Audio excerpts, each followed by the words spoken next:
आज हम एक बहुत ही दिलचस्प और सच कहूं तो अक्सर गलत समझे जाने वाले इस्लामी कॉन्सेप्ट पर बात करेंगे। दिल पर मुहर लगना। आखिर ये है क्या? ऐसा होता क्यों है? चलिए आज इस गहरी बात को थोड़ा आसान करके समझते हैं।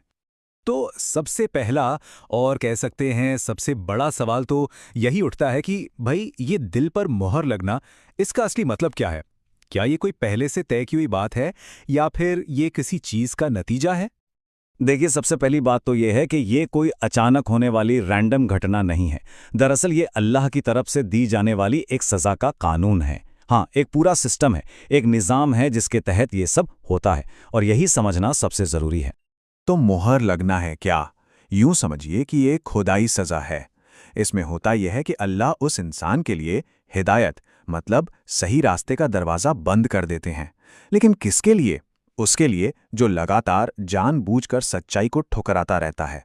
और सबसे ज़रूरी बात, याद रखिए, ये सज़ा किसी के कामों का नतीजा है, ये कहानी की शुरुआत नहीं है।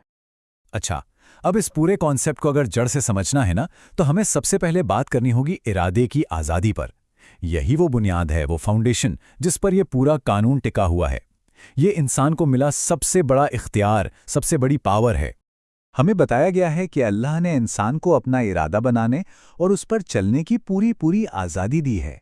मतलब हम क्या सोचना चाहते हैं, कौन सा रास्ता चुनना चाहते हैं, ये फैसला 100% हमारा अपना है। और यहीं से, इरादे की इसी आज़ादी से दो अलग अलग रास्ते निकलते हैं। और जाहिर है, रास्ते अलग तो अंजाम भी बिल्कुल अलग। तो सवाल ये है कि इन दोनों तरह के इरादों पर खुदा का रिएक्शन, उनका रद्द अमल कैसा होता है?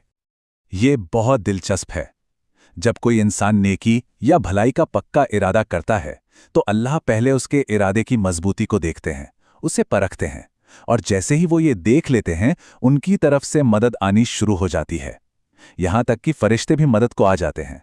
लेकिन इसके ठीक उलट, जब कोई बुराई का इरादा करता है, तो उसे फौरन सजा नहीं मिलती। नहीं, बल्कि उसे मोहलत दी जाती है, एक ग्रेस पीरियड, एक मौका, ताकि वो सोच सके, अपने रास्ते पर फिर से गौर कर सके। तो अगर हम इस पूरे प्रोसेस को समराइज करें तो 3 सिंपल स्टेप्स हैं। स्टेप 1, इंसान का एक पक्का इरादा, चाहे अच्छा हो या बुरा। स्टेप 2, अल्लाह का उस इरादे को ऑब्जर्व करना, उसे देखना। और स्टेप 3, उस इरादे के हिसाब से या तो मदद भेजना या फिर मोहलत देना। देख रहे हैं कितना सिस्टमैटिक है ये सब। लेकिन सवाल यह है कि तब क्या होता है जब कोई उस मोहलत का फायदा ही नहीं उठाता, जब वो उस दिए गए मौके को नज़रअंदाज कर देता है और बस अपने उसी गलत रास्ते पर चलता रहता है। बस यहीं आकर कहानी एक बहुत ही नाजुक मोड़ लेती है।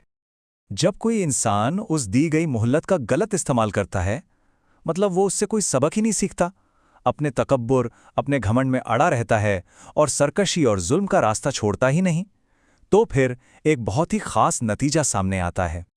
और वो नतीजा यही है, दिल पर मोहर लगना। एक वक्त के बाद अल्लाह ताला उसके लिए हिदायत का दरवाज़ा ही बंद कर देते हैं। ये वो पॉइंट है, वो लम्हा है जब इंसान सही और गलत में फ़र्क करने की काबिलियत तक खो देता है। क्यों?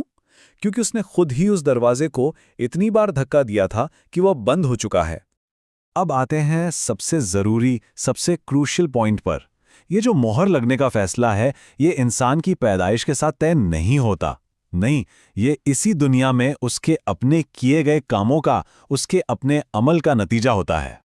इस बारे में एक बात बिल्कुल साफ साफ कही गई है, ये इंसान के अमल के नतीजे में दुनिया में लगती है। ये अल्लाह ताला लगाकर नहीं भेजते। कितना क्लियर है ना? ये मोहर इंसान के अपने कामों का रिजल्ट है। अल्लाह किसी के दिल पे मोहर लगाकर उसे दुनिया में नहीं भेजते, तो बात घूम फिरकर वहीं आ जाती है। ये सब हमारी अपनी पसंद का नतीजा है।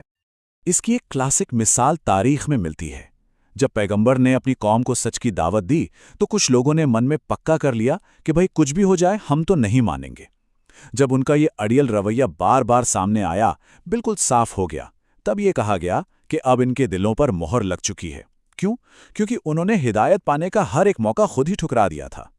तो आखिर में ये सवाल फिर हमारे सामने आकर खड़ा हो जाता है, दिल पर मोहर लगना क्या ये सिर्फ और सिर्फ खुदा का फैसला है, या इसकी शुरुआत इंसान के अपने इरादे से होती है जिसका अंजाम खुदा के फैसले की शक्ल में सामने आता है? ये एक ऐसा सवाल है जिस पर हम सबको सोचना चाहिए।